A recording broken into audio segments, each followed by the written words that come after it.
বেনিয়মে কড়া কমিশন হতে পারে কখন, কিভাবে, কোন কোন ক্ষেত্রে। কর্তব্যে গাফিলতি হলে কড়া ব্যবস্থা নিতে পারে কমিশন। 1950 সালে একটা আইন ছিল, যা আইনের নাম হচ্ছে জনপ্রতিনিধিত্ব আইন। সেই আইনে শাস্তি দেওয়া যেতে পারে। দোষ প্রমাণ হলে, যদি দেখা যায় যে কোনো সরকারি কর্মচারী তিনি দিনের পর দিন কোনো অন্যায় কাজ করেছেন, অন্যায় কাজের সঙ্গে যুক্ত রয়েছেন, সেক্ষেত্রে যদি তার দোষ প্রমাণ হয়, দোষ প্রমাণে সর্বনিম্ন 3 মাসের জেল, আর দোষ প্রমাণ হয়ে গেলে সর্বোচ্চ 2 বছর পর্যন্ত জেলও হতে পারে তার।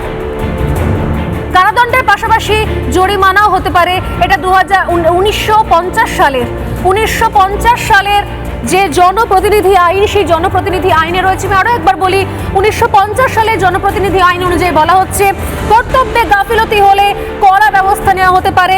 1950-এর জনপ্রতিনিধিত্ব আইনে এই শাস্তির নিদান রয়েছে, যে আইন নিয়ে প্রশ্ন তুলছেন মমতা বন্দ্যোপাধ্যায়। দোষ যখন অভিযোগ আসে, সেক্ষেত্রে কিন্তু এই দোষ প্রমাণ হওয়ার পর সর্বনিম্ন হচ্ছে 3 মাস এবং সর্বোচ্চ 2 বছর পর্যন্ত, নির্ভর করে যে কিরকম দোষ সে করেছে, তিনি করেছেন, সর্বোচ্চ 2 বছর পর্যন্ত জেল হতে পারে এবং কারাদণ্ডের পাশাপাশি বড়সড় জরিমানাও হতে পারে।